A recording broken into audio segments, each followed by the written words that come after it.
In this talk, I'm going to address some really common questions and uncertainties that many people continue to bring up in conversations and political debates regarding this major transitionary period that we are still in because of today's sexuality revolution involving gender identity and expression. There is, of course, an incredible amount of resistance and stigma. There's a reaction to the gender revolution that holds the idea that there could possibly be more than two genders for a human species that only consists of two separate biological sexes. And for those of us who are open enough to question the movement more constructively and sincerely, we still wonder things like, do other genders really exist? Is it a legitimate concept that makes sense? How did society become this way at such a mass scale? And how should we move forward now that we are facing more and more challenges in the political and legal and business, sports, medical sphere, and more? Now, I'm not an expert in this subject, but I understand the general concept of how gender can exist irrespective of biological sex. And since this is a Buddhist group, I'm going to start this talk with some opinions from a couple of spiritual teachers.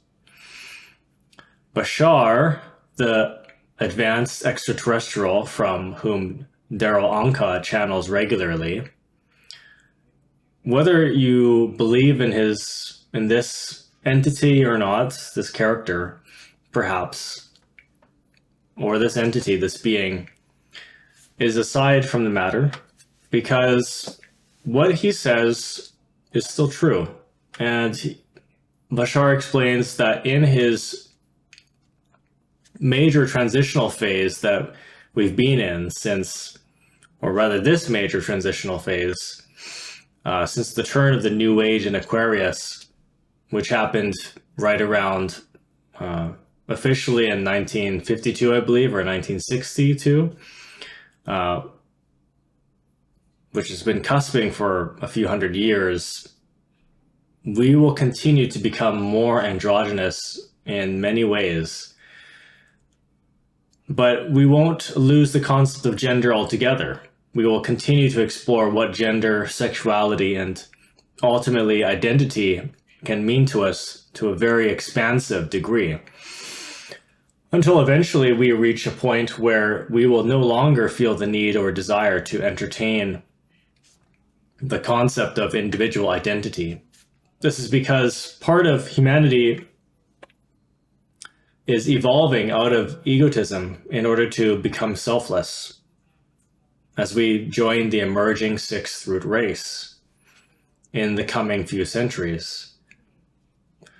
He says that we have a lot of fear around self-expression because of our old and very limited definitions of ourselves. So many people, including those with indigo DNA activating inside them, people born within the past 30 years have chosen to act as examples for what is possible. They're here to show us that we're far more diverse and unique and multidimensional, literally, than we realize. This is what the unfolding of the gender movement is doing. It's helping us break through our rigid concepts of identity that have restrained us for centuries. It's encouraging us to become more flexible in how we understand ourselves and what we are capable of becoming. He emphasizes that spirit, the essence, doesn't have a distinct gender. And this is true. Neither does it have an astrological sign or a subjective personality. It doesn't have ego. It doesn't have samskaras or defilements in Oriental religion. So it divides itself not in the inferior way, but consciousness itself, especially the primordial consciousness, when it comes into manifestation, it divides itself into countless fragments. Some people know these as soul shards that we perceive as all the individual life forms in existence, from minerals to humans in evolution. And that is, of course, why we feel so distinct and separate and limited by categories and labels like male and female, because that consciousness is going fragmenting more and more, deeper and deeper into conditions, egotism, and different kinds of vehicles, physical vehicles, vessels, and with different kinds of brains, different kinds of consciousness being conditioned. Sometimes a soul might prefer one gender out of familiarity or deliberately choose to experience another for spiritual growth. In a number of lectures, Bashar also reminds us that our entire reality is subjective. He may not always explain this, but we know this to be true because we know that this human species on Earth has ego, plenty of it. Samskaras, skandhas, khandhas, kleshas. So our perception is heavily conditioned, which leaves everything open to interpretation at that point. At that level, as soon as there's some kind of conditioning or ego, the perception is not completely accurate. Reality is not perceived for how it is. Especially with us, our reality becomes subjective. The whole purpose of the ego is to have a unique, subjective, and personal narrative. So we have the choice to see ourselves and the world in any way we choose, really. As we progress, many of us will drift away from the concern with gender identity because we'll begin to remember and comprehend who we really are in the absolute sense, which is spirit, the Tathagata, our Buddha nature. Now, related to this idea of reducing our sense of self and remembering our true nature, Eckhart Tolle had once explained this too when he was asked about his opinion about the gender movement and all the violence and discrimination against it.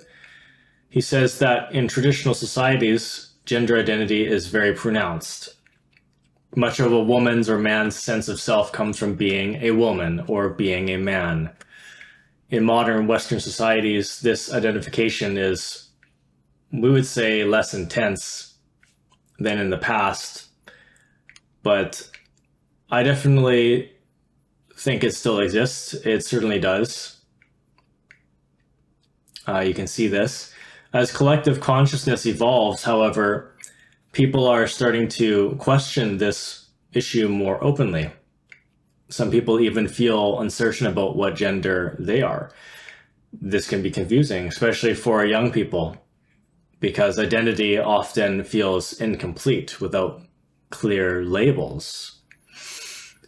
But on the contrary, this lack of fixed or binary identity can be an important aspect of the self to work on spiritually, because ultimately gender identity is just that. It's an identity.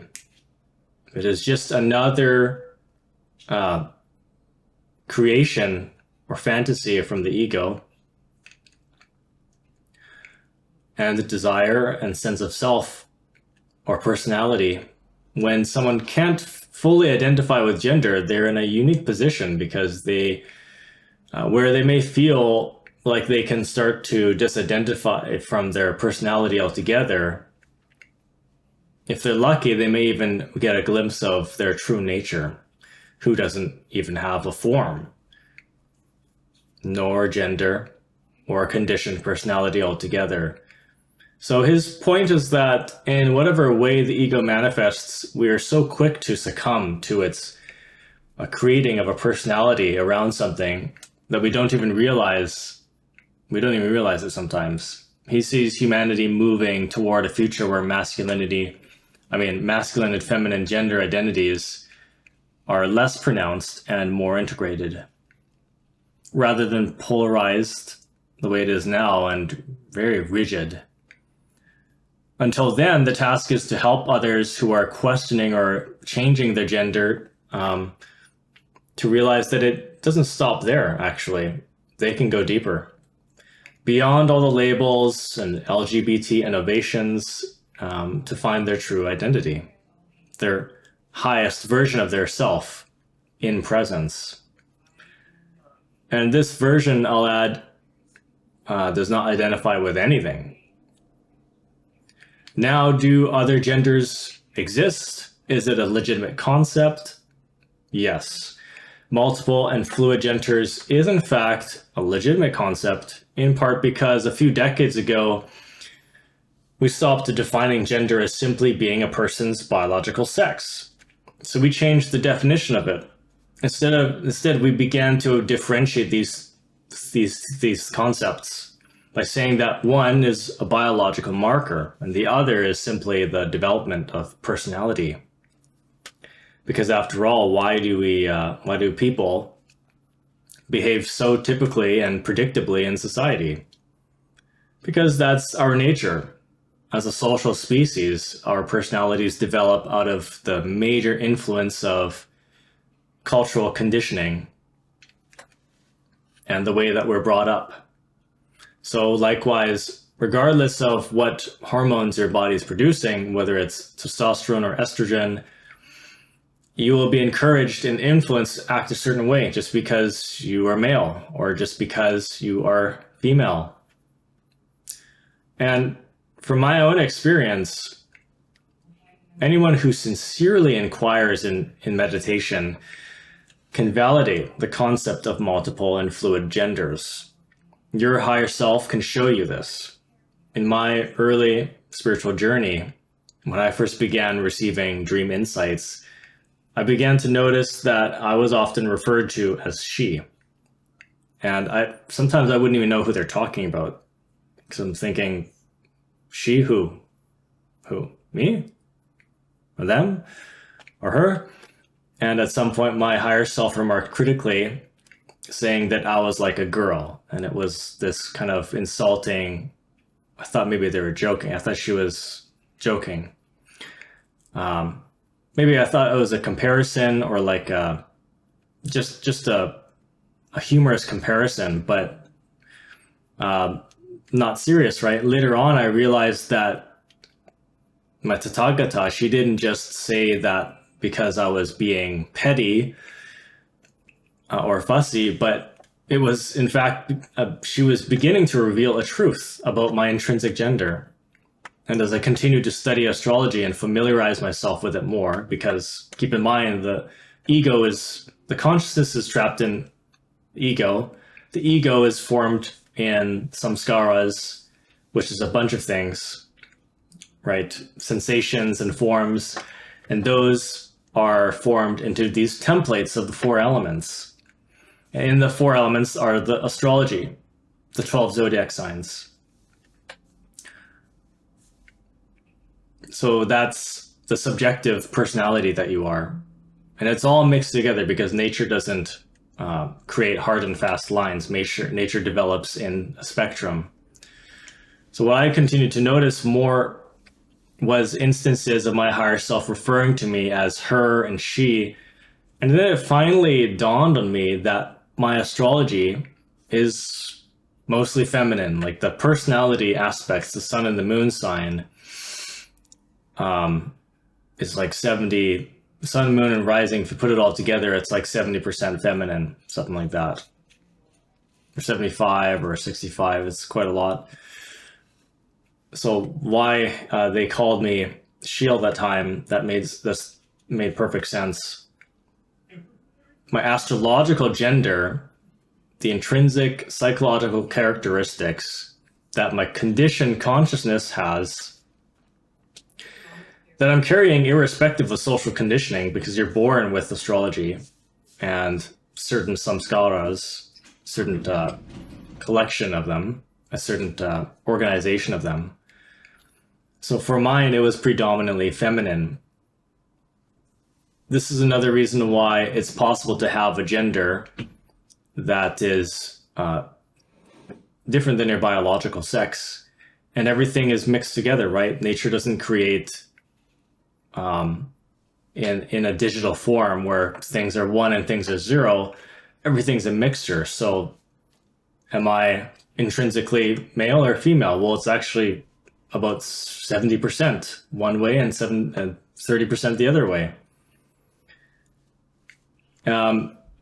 I give you an example of this, how this law works, or this was stated in the Kybalion by Trismegistus, because in ancient Egyptian Hermetic Kybalion, it says in one of the 7 cosmic principles that all existing things carry polarity and gender.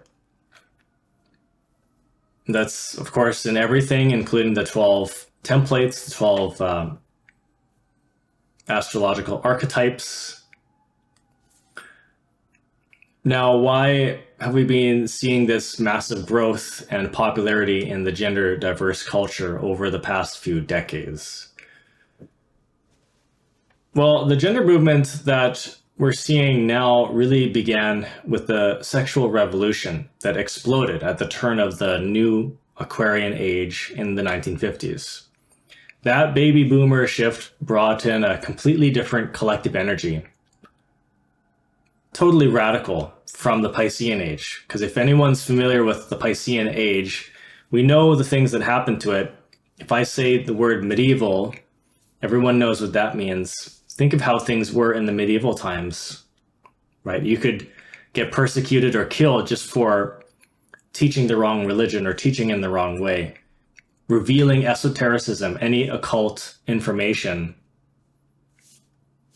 was a really so taboo, and you're asking for a death sentence if just by sharing information like that wisdom. And at the same time claiming against, standard religion. The collective consciousness, however, after that period, that really conservative, withdrawn period, was really taking off at that era with that influence of Aquarius and a Dionysian wave, right? Based on that word is rooted from Dionysus, the god of, celebrations and wine and so on. I won't go into that, but Samael explains this in a number of his books, like the Aquarian era, I guess it's called. And so anyway, like that sign, this energy was making everyone of this time, and currently right now, and it will be for a while, making everyone restless and more expressive and way more open in sharing and open-minded too. Completely expansive energy, very innovative, and it makes everyone socially active and sharing. And that's why we have the internet. That's why the internet got so popular. Everything, social media, news, and suddenly unfiltered freedom of speech. Right? As I said, the internet and other things are becoming central to how we function. That's why these things became so successful the way they did. It's a result of that Aquarian energy inebriating us and making us very active. From that point on, we were no longer operating under the radically conservative influence of Pisces. Instead, we went fast on our way to push the boundaries of sexual expression and identity in very unprecedented ways. Notably, contraception, pornography,